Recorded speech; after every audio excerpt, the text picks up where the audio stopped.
जितेंद्र आव्हाड यांच्या पत्रकार परिषदेत आता आपण जाऊयात। मी आज तुमच्या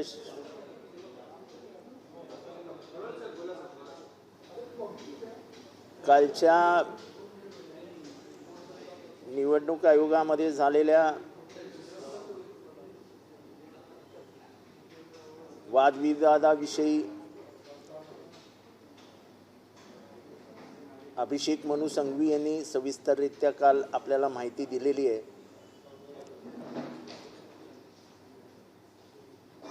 खास काही मुद्दे मांडले गेले नाहीत,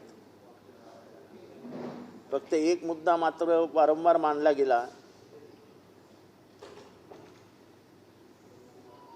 तो मुद्दा अतिशय वेदनादायी होता आणि एक वेळ अशी आली की माझ्यासारख्या माणसाच्या डोळ्यात अश्रू उभे राहिले। मी कालपर्यंत ह्या गोष्टीवर विश्वास ठेवायचो की या सगळ्यांचं दैवत खरं तर पवार साहेबच आहेत, पण राजकीय कारणांसाठी बाजूला गेले। पण काल जेव्हा त्यांचा वकील म्हणाला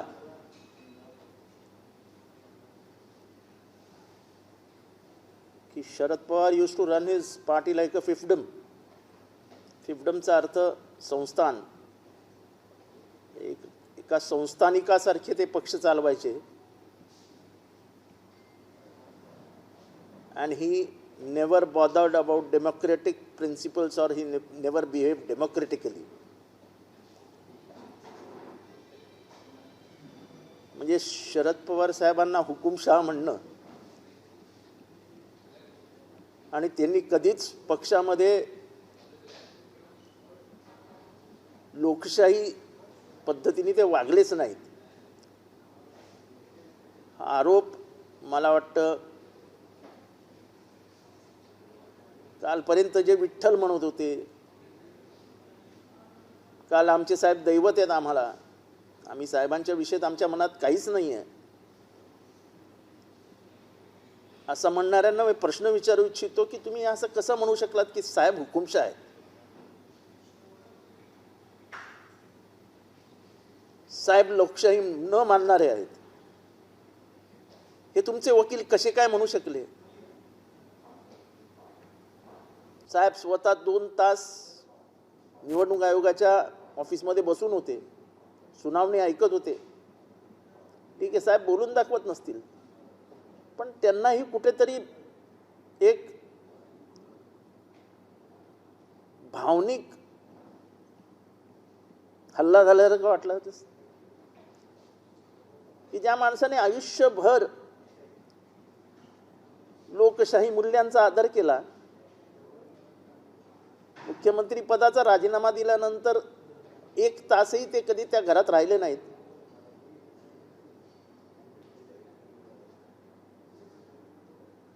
ज्यांनी पक्ष स्थापन केल्यानंतर सगळ्यांना विविध तऱ्हेच्या संध्या मिळाल्या, 18.5 वर्ष लोक मंत्री राहिले आणि तीच लोक म्हणतात की शरद पवारांनी कधी पक्षात लोकशाही ठेवलीच नाही, लोकशाहीप्रमाणे कामच केलं नाही, एकाधिकारशाहीसारखे वागले।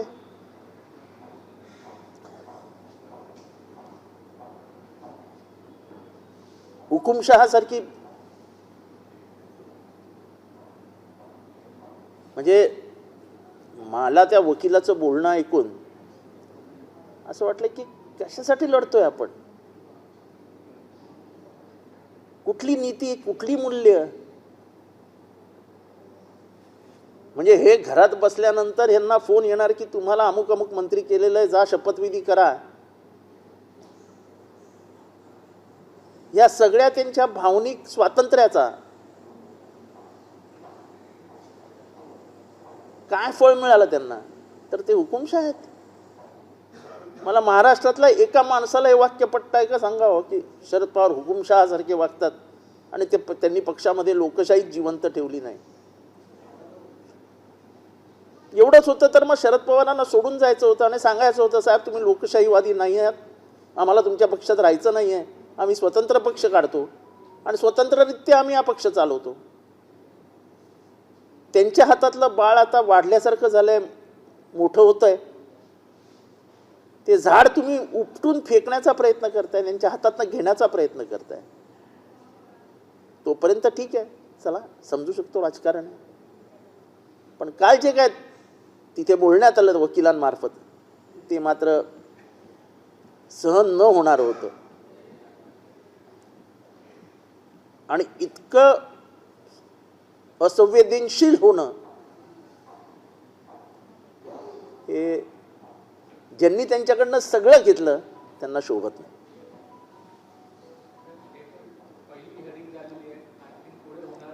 अजून खूप हिअरिंग होतील. हे काय पहिल्या हिअरिंगमध्ये किंवा 2 हिअरिंगमध्ये संपणारं प्रकरण नाही आहे. अजून खूप हिअरिंग होतील. पण तुम्ही शरद पवारांना इलेक्शन कमिशनच्या दारावर नेलत, त्यांना तिथे बसायला लावलं, तुमच्या वकिलांनी त्यांच्यासमोर हे सगळे उद्गार काढले. तुमच्या मनाला स्वतःला रात्री हेचं उत्तर शोधावं लागेल आपण काय करून बसलो आहोत. तुमची बाजू निवडणूक आयोगामध्ये किती जवळपास 1 लाखाहून जास्त पुरावे जे आहेत ते अधिकाऱ्या गटाकडून देण्यात आले अशी माहिती मिळते. आणि जे काही शिवसेनेबाबत घडलं तेच राष्ट्रवादीबाबतही घडेल असंही नाही. मग काय घडेल काय घडणार नाही ही आता निवडणूक आयोगासमोर होणारी लढाई आहे. प्रारंभी बोलताना अभिषेक मनु संघवी यांनी काही मृत इस्मांचे ॲफिडेव्हिट्स दाखल झालेत असा उल्लेख केला. आता हे पुरावे वगैरे नंतर सादर केले जातील, त्याच्यात काही हे नाही आहे. प्रश्न टेक्निकॅलिटीजचा नाही आहे, प्रश्न लिगॅलिटीजचा नाही आहे, प्रश्न संवेदनशीलतेचा आहे. की ज्या माणसाने तुम्हाला अंगाई गीत गाडून वाढवलं, तुमच्या प्रत्येक प्रसंगात जो माणूस पहाडासारखा तुमच्या मागे उभा राहिला,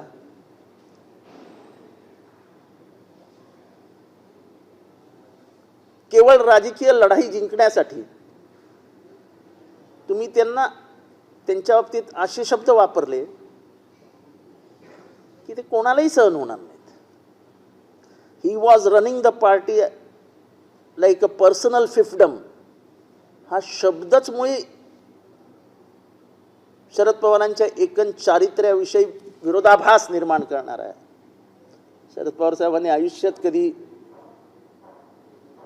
लोकशाही मूल्यांच्या बाहेर जाऊन काय केलंय किंवा त्यांनी त्यांच्या साथीदारांना कशी मदत केली ह्याची जर कहाणी सांगायला बसलो तर 2 दिवस कमी पडतील. प्रत्येकाच्या जीवनामध्ये आलेल्या प्रसंगांना राजकारण सोडून सुद्धा मदत करणारे शरद पवार आहेत. बहीण भावांची भांडणं, नवरा बायकोची भांडणं, 2 घरातली भांडणं, ह्यासाठी सगळ्यांना वेळ देणारे शरद पवार आहेत. महाराष्ट्रातले अनेक व्यापारी कुटुंब आहेत की त्यांच्या घरामध्ये काही वादावाद झाल्यानंतर तह करण्यासाठी शरद पवारांना निवडलं जातं. कधीच कोणाबद्दल पर्सनल द्वेष नावाची गोष्टच नाही. अशा माणसाला तुम्ही आरोपी म्हणून समोर बसवता आणि म्हणता की तुम्ही संस्थानिकासारखे वागता. जो माणूस आयुष्यभर राजा राजवाड्यांच्या विरोधात राहिला, आयुष्यभर या तत्वांना महत्त्व देत गेला की सर्वसामान्य माणसाला ताकद मिळाली पाहिजे, सर्वसामान्य माणूस वरती गेला पाहिजे, स्त्रियांना अधिकार दिले, मंडळ आयोग आणला, बाबासाहेब आंबेडकरांचं नाव दिलं ज्याच्यामुळे सत्ता गेली, पण कधीही त्या गोष्टींचं दुःख व्यक्त केलं नाही. हे मूळ मुद्दे आहेत आणि हे आपण केलंच पाहिजे ही त्यांची भावना आहे. आत्तासुद्धा बिहारच्या सेन्सस नंतर ते स्वतः मला म्हणाले की जितेंद्र हा आपला आग्रही मुद्दा असेल की महाराष्ट्रामध्ये आणि देशामध्ये जातीय सेन्सस झालाच पाहिजे. वयाच्या 84व्या वर्षी त्या माणसाचं हृदय आजही महाराष्ट्रासाठी धडधड धडधड धडधड करत असतं. त्याच्याबद्दल कालचे उद्गार हे दुर्दैवी होते, अनाकलनीय होते. आणि आपण आपल्या वकिलांनी आपल्याला काय ब्रीफिंग केलं, आपण आपल्या वकिलाला काय सांगितलं हे मला माहीत नाही, पण कमीत कमी ह्याच्यापुढे तुमचा वकील हे बोलणार नाही याची काळजी घ्या. नवाब मलिक नाही, मला या सध्या सगळ्याबद्दल मला आता कोण कोणाच्या गटात आणि कोण कोणाला पाठिंबा देतं आता हे दूरची गोष्ट आहे. ऑलरेडी सुनावणी सुरू झालेली आहे. आता कोण कोणाकडे याच्यावर काही चर्चा करण्यात अर्थ नाही.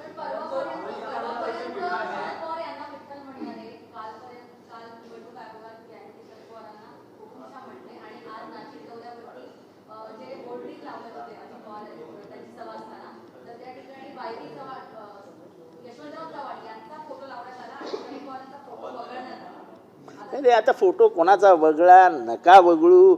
आता तुम्ही त्यांना विठ्ठल म्हणा, गणपती म्हणा, शंकर म्हणा, महादेव म्हणा, महाकालेश्वर म्हणा, काही म्हणा.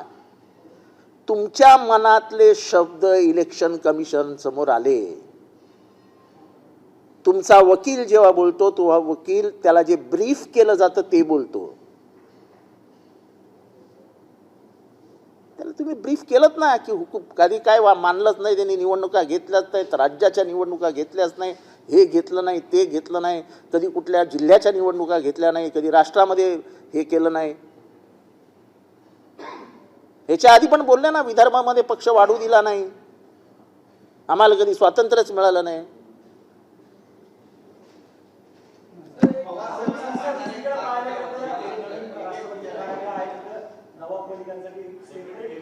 हे बघा, मला त्याच्यामध्ये बोलायचं नाही आहे.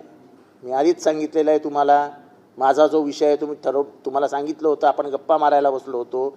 मी तुम्हाला सांगितलेलं मी कुठल्या विषयावर तुम्हाला बोलायचं असेल तर बोलेल. मला ह्या विषयांशी काही घेणं देणं नाही. कुठल्या केबिनमध्ये कोणी बसणार आहे काय आहे ह्याच्याशी काही मला घेणं देणं नाही.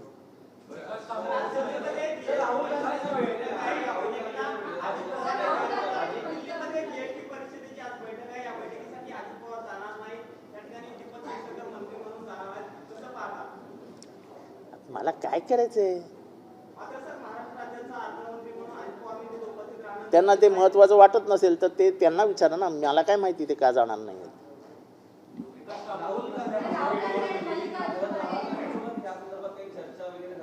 काय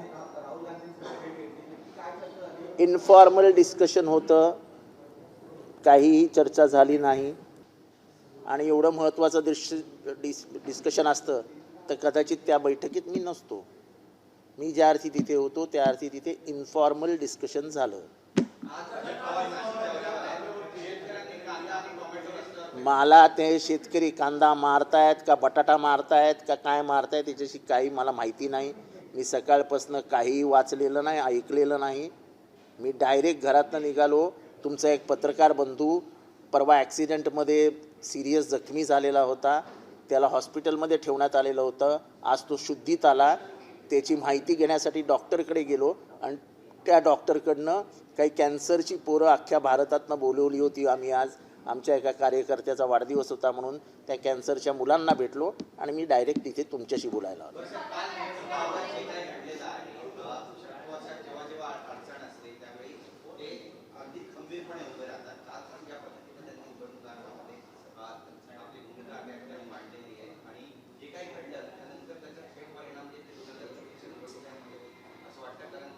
नाही, मला निवडणुका वगैरे दूर राहिले हो. निवडणुका हरू जिंकू, सत्ता येते जाते, पण तुम्ही शरद पवारांना एक संस्थानिक एक हुकुमशाह जो लोकशाही मानतच नाही असं म्हणण्याची हिंमत कशी दाखवू शकता?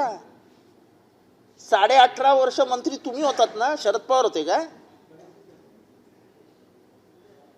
तुम्हाला काय मेहनत करावी लागली होती का की शरद पवारांच्या घराच्या बाहेर 10 तास उभे आहेत?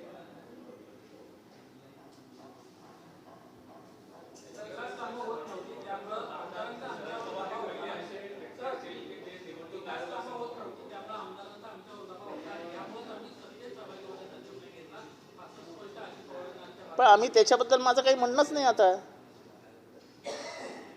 मला ह्या प्रश्नाचं उत्तर तुमच्याकडनं सामुदायिकरित्या महाराष्ट्रात द्या म्हणून सांगतोय की शरद पवार हुकुमशाह आहेत का? शरद पवार आपल्या पक्षामध्ये लोकशाही राबवली नाही का? शरद पवार फक्त मनासारखं वागतात. मी कोणाबरोबर, शरद पवारांनी स्वतः सांगितलं ना माझ्याबरोबर 0 आमदार आहेत, ते तर आम्हालाही मोजत नाहीत. म्हणजे त्याचं आम्हाला वाईट वाटतं, ते तर आम्हालाही धरत नाही आहेत. प्रश्न हा आहे की तुम्ही काय बोललात निवडणूक आयोगासमोर?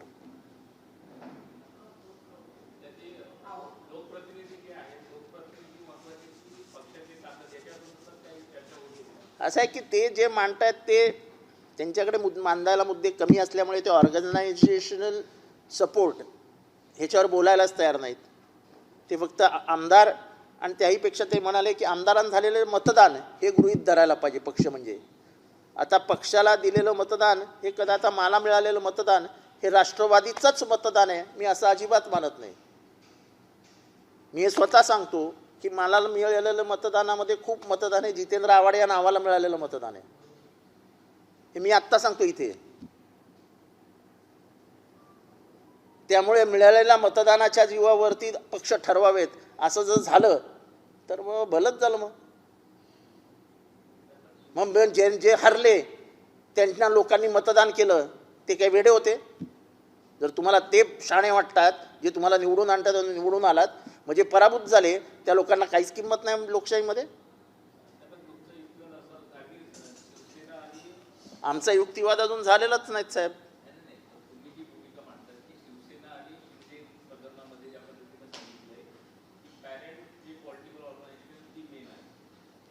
नाही असं आहे की जे सर्वोच्च न्यायालयाने जे निर्णय दिले त्याचं पान मला तोंडपाठ आहे. त्याच्यात क्लिअर कट लिहिलेलं आहे the legislative party cannot be termed as a political party and the head of the political party has every right to appoint whip and the leader of the party. And whip is a connecting between the political party and the legislative party. So he controls it. इतकं सगळं clear आहे. त्यांनी निवडणूक आयोगाने कुठले नीती नियम लावले ह्याच्याबद्दलही आक्षेप घेतले ना.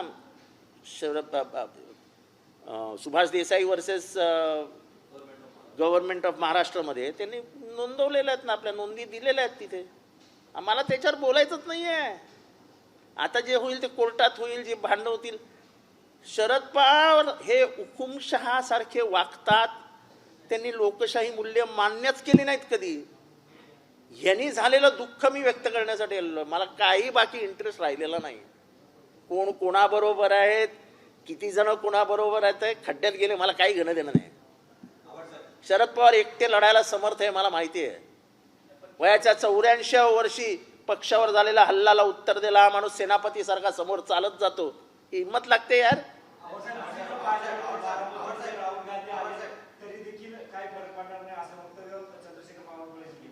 काय बारामतीमध्ये राहुल गांधी आले तरी देखील काय फरक पडला नाही असं वक्तव्य चंद्रशेखर बावनकुळे यांनी केलं. लोकसभा निवडणूक त्यांना तिकिटाचं स्वतःचं बघायला सांगा.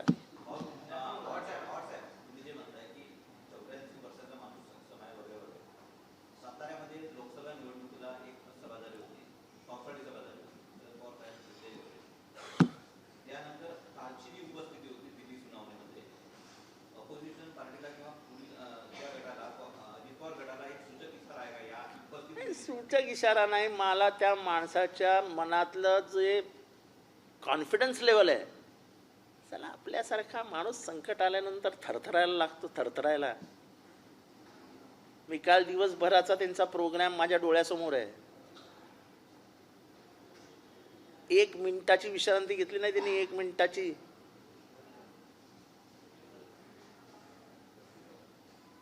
म्हणजे 84 वर्षांच्या म्हाताऱ्याच्या मी म्हातारा म्हणतोय पण 84 वर्षाच्या या तरुण योद्ध्याच्या अंगामध्ये जी काही शक्ती आहे म्हणजे ते सबकॉन्शियस लेवलला जे त्यांचं लढण्याची मानसिकता आहे ही अतुलनीय आहे. फक्त माझा प्रश्न एवढाच आहे, विठ्ठल कुठे हरवला? तुमचा गणपती, तुमचा शंकर, तुमचा महादेव कुठे हरवला?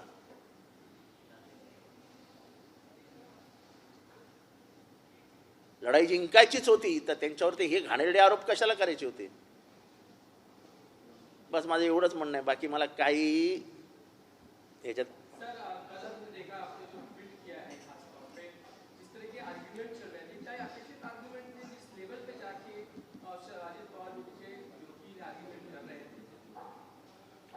ऐसा मुझे ये उम्मीद नहीं थी कि शरद पवार जी को एक संस्थानिक कहा जाएगा, और वो लोग गणतंत्र के कोई मूल्य को मानते ही नहीं, ऐसा कहा जाएगा, ये उम्मीद मुझे नहीं थी। क्योंकि जिन्होंने 30-30, 40-40 साल पवार साहब के साथ निकाले हैं और जो सबसे नजदीक थे, हम लोग तो बहुत दूरी पे थे, ये जो 8 जन बैठे हैं मंत्रिमंडल में वो तो सबसे नजदीक थे। कोई डिसीजन पिछले 30 साल में हुआ ही नहीं इनके सिवाय। बिना भुजबल जी को पूछे, बिना प्रफुल्ल पटेल जी को पूछे, बिना अजित पवार जी को पूछे कोई निर्णय पक्ष में गवर्नमेंट में हुआ ही नहीं।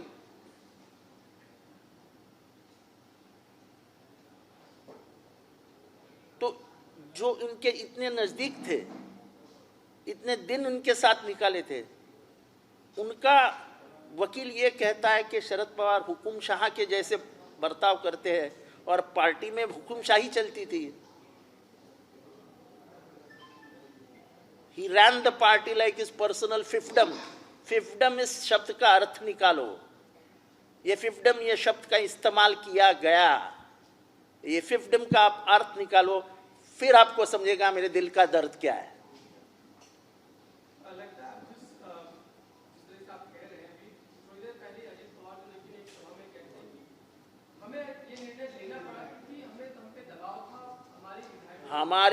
तो आपको निर्णय लेना पड़ा तो आप अपनी पार्टी बना लो ना। जिस पौधे को शरद पवार जी ने लगाया, जिसको सींचा, जिसको बड़ा किया, जिसके फल आपने खाए, आपको अगर मंजूर नहीं था तो आप बाजू में होके अपनी पार्टी निकालो ना, कौन रोकेगा तुमको। लेकिन जिसने वो सब खड़ा किया, क्या उसके दुख नहीं लगेगा? आप उसके हाथ से कुछ खींच रहे हो, और कौन खींच रहा है? जिसको उन्होंने बड़ा किया है। इनमें से एक आदमी बोल सकता है कि मैं खुद अपने ताकत पे बड़ा हुआ हूं।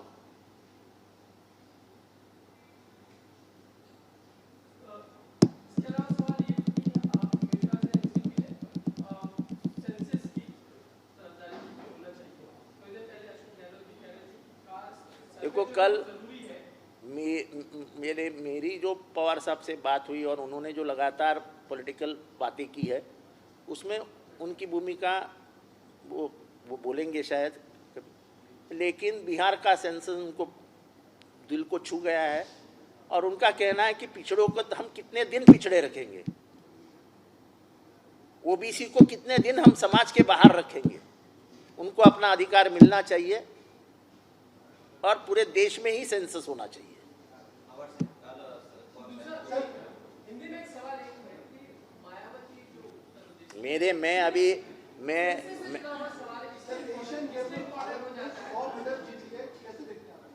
Nations improving.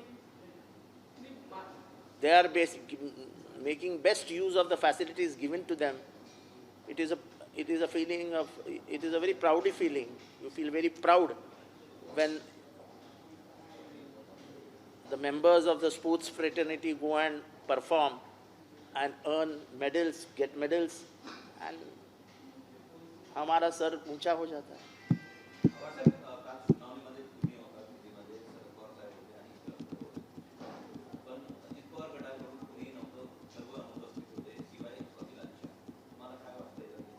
अरे मला काही वाटत नाही हो, मला काय वाटायचं, कुठे या नाही तर नका येऊ,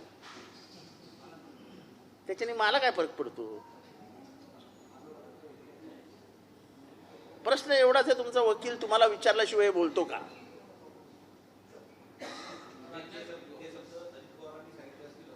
मी असं कुठेही म्हटलेलं नाही, पण हे शब्द त्याच्या तोंडातनं निघतातच कसे?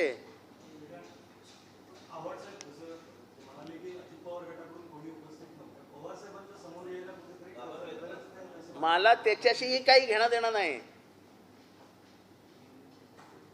नुसतं दाखवायचं आणि बाजूला जाऊन भलतच करायचं, त्याच्यापेक्षा दाखवू नका ना।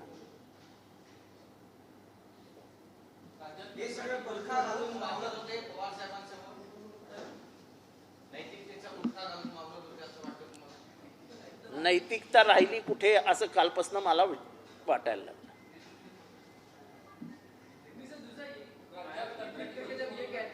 कंत्राटी पद्धतीच्या विरोधात आम्ही आहोत। तुम्ही तुमच्या मनातला जो भाव आहे की इथल्या मागासवर्गीयांना काही मिळूच नाही, ही जी तुमची पहिल्यापासूनची मानसिकता आहे, ती मानसिकता अंमलात कशी आणायची याचा जर विचार केला तर फक्त ती आपल्याला कॉन्ट्रॅक्च्युअल लेबरच्या मार्फत आणता येईल. हे ओळखल्यामुळे तुम्ही कॉन्ट्रॅक्च्युअल लेबर आणता आहात. आणि मी सांगतो, आम्हाला द्या सत्ता, आम्ही उभ्या आयुष्यात कॉन्ट्रॅक्च्युअल लेबर घेणार नाही. आणि खरंच जिथे सत्ता गरज आहे कामगारांची ते सगळे कामगार भरून तुम्ही इंजिनियर्स कॉन्ट्रॅक्च्युअल बेसिसवर घेताय. म्हणजे उद्या एखादा ब्रिज पडला त्याचं रिस्पॉन्सिबिलिटी कशी फिक्स करणार तुम्ही? कुठल्याही शासकीय कामामध्ये रिस्पॉन्सिबिलिटी फिक्स करावी लागते की नाही? आता हॉस्पिटलमध्ये मरतायत, उद्या जर कॉन्ट्रॅक्टचे डॉक्टर असतील तर कोणावर रिस्पॉन्सिबिलिटी फिक्स करणार तुम्ही? आणि तुम्ही फक्त वाकोडेला सस्पेंड करता नांदेडच्या, आणि मग ठाण्यामध्ये झालं त्याला का नाही सस्पेंड केलं आजपर्यंत? का वाकोडे गरीब आहे म्हणून? वाकोडे मागासवर्गीय आहे म्हणून? हे काय लोकांना समजत नाही असं वाटतं का तुम्हाला? बाकीच्या डीन्सला का नाही सस्पेंड केलं जिथे जे जे मृत्यू झाले तिथे तिथे? आमच्या ठाण्यामध्ये पहिल्यांदा झाला, 4 दिवस मी बोंबाबोंब करत होतो. ऑर्थोपेडिक सर्जन तुम्ही डीन म्हणून ठेवला होता, ऑर्थोपेडिक सर्जन. काय वाटलं नाही तुम्हाला तेव्हा? आणि तुम्ही वाकोडेला सस्पेंड करून टाकता.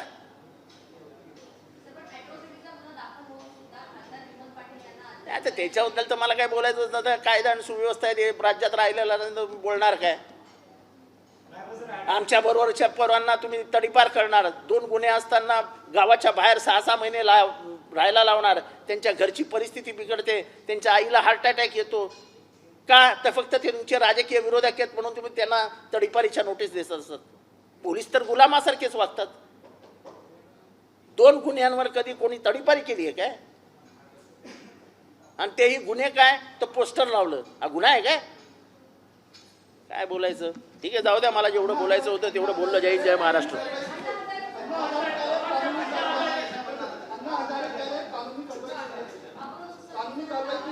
अण्णा हजारेंना जे करायचं ते अण्णा हजारेंनी करावं. मला जे करायचं होतं मी केलं. 9.5 वर्षानंतर त्यांना जाग आली, हे माझं यश आहे. वो मुझे कोर्ट में खींचे, कहीं पे भी खींचे, मुझे कोई फर्क नहीं पड़ता, मैं लड़ूंगा. पर मुझे खुशी इस बात की है कि 9.5 साल के बाद मेरे एक ट्वीट ने उनको नींद में से उठा दिया. जिसकी जितनी आबादी उसकी उतनी हिस्सेदारी, ये जो शिगुफा है ऐसा मायावती कहते हैं, कांग्रेस पर एक ट्वीट करेंगे. जिसकी जितनी संख्या भारी उसकी उतनी जिम्मेवारी, ये काशीराम जी का नारा था और वो नारा बिल्कुल सही है. अगर 85% पॉपुलेशन बिहार में बैकवर्ड क्लास है तो हम क्यों ना हमारा अधिकार मांगे? हमारा अधिकार है, शिक्षण में हमें अधिकार मिलना चाहिए, हमें काम में हमारा अधिकार मिलना चाहिए. हमको 50 में समेट के हमको दबोचा क्यों जाता है? नहीं, मेरे को मायावती जी क्या करती, बड़ी नेता है भाई. हम कहाँ, हम अपने उसूलों पे, अपने पिछड़ों के प्यार के लिए लड़ते रहते हैं. उसका फ़ायदा मुझे तो कोई है नहीं. ना मेरा बेटा है, ना मेरी बेटी है, सब पढ़ के लिख के सब हो गया, अभी कुछ लेना देना नहीं है रिजर्वेशन से. लेकिन जो बच्चे मेरे आंखों के सामने दिखते कि जो अभी खासगीकरण जो हो रहा है स्कूलों का, उससे वो जिंदगी में पढ़ाई नहीं कर सकेंगे. इस देश में एक नया वर्ग तैयार होगा जो अशिक्षितों का रहेगा और शिक्षित लोगों का रहेगा, अमीरों का रहेगा और गरीबों का रहेगा. एक नया खेल इस देश में शुरू हो जाएगा. डिस्क्रिमिनेशन के एक नई लेवल आ जाएगी और इसको इस देश संभाल नहीं पाएगा. एबीपी माझा, उघडा डोळे बघा नीट.